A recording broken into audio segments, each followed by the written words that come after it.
50 practitioners and academics from 7 different countries gathered to develop their ideas for a more holistic approach to educating children and young people.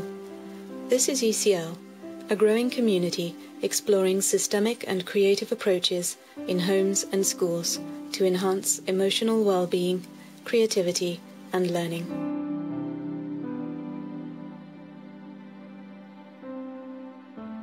Children can have the best teachers in the world, they can have the finest resources in the world, they can be in the finest buildings in the world, but unless we are in touch with their emotional well-being, then everything else really is meaningless. Every child has a natural curiosity about the world, a natural desire to reach out, and it takes quite a lot of entangling difficulty for that to shut down.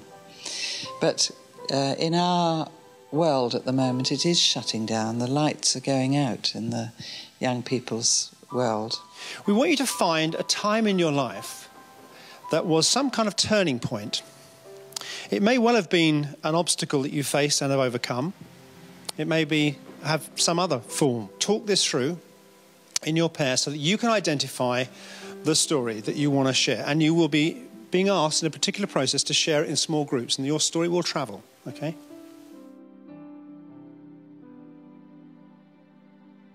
So if we accept that whole school grief is healthy grief, it may be an individual grief, but whole school response to that grief is healthy. And that it's not actually just one person who's greeting you back and going to deal with you, but it's actually what was being said over here. It's actually the whole community is acknowledging. I may say it, but the whole community is acknowledging your return and acknowledging that you're different. But for me, there's something about looking at those different orders, the place and exchange and belonging and time, and the sense of conscience around that, how they fit together, was something that I just wanted everybody to know.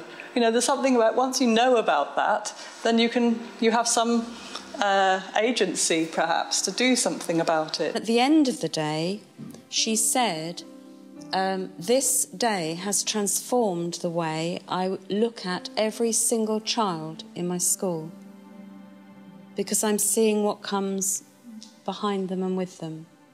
And it really got me thinking about the term healthy school, because a healthy school is actually a lot more than the sum total of lots and lots of healthy individuals. And that's really where the systemic idea comes in. We might individually all be incredibly healthy, but we might not be a very healthy group. Some of these ideas are electrifyingly useful and new to parents. The penny dropped after about 5 months, and then her relationship with her daughter changed completely, and with her little son changed. And she's a changed person.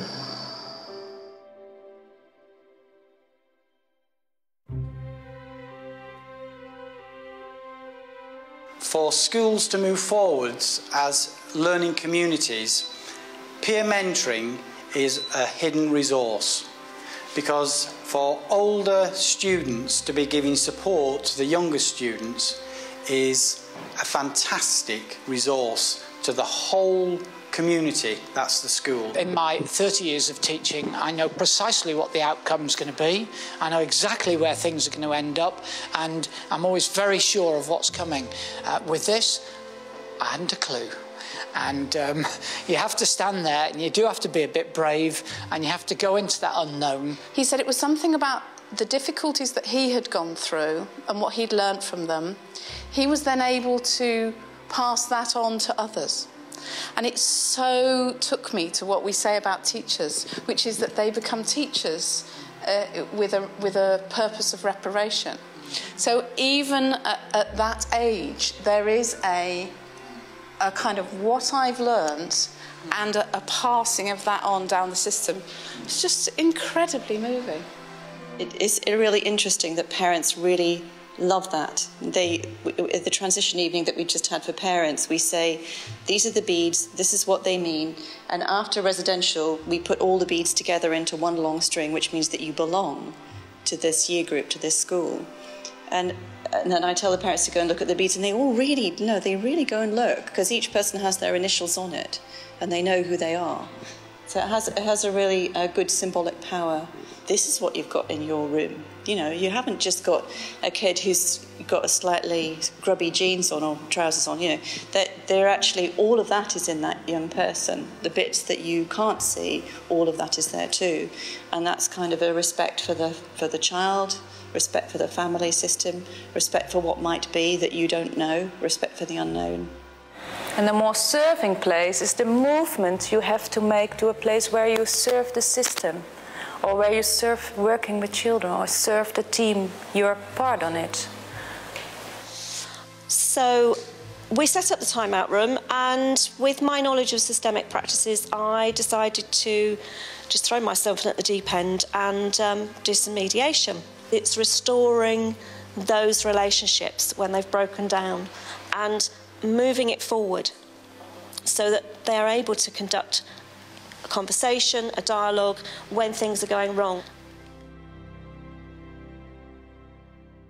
I've wondered why we don't teach this more often, this subtle knowledge of our bodies to young people.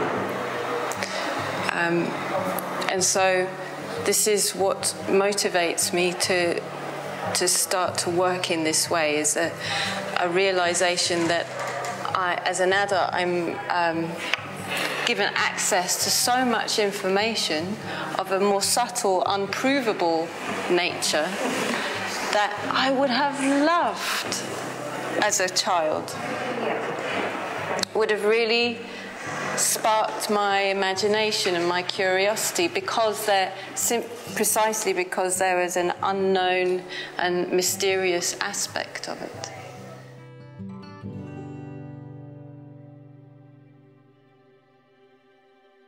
This is where the youngsters gather on a daily basis to create a sense of community.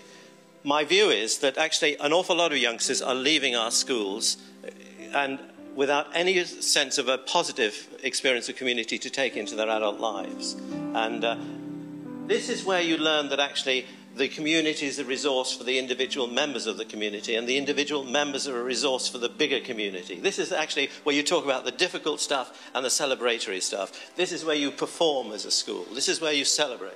I think at the heart of systemic coaching work is this practice of us being at the centre of ourselves. As Jane's talking about the embodied knowing, we have to have that place as well.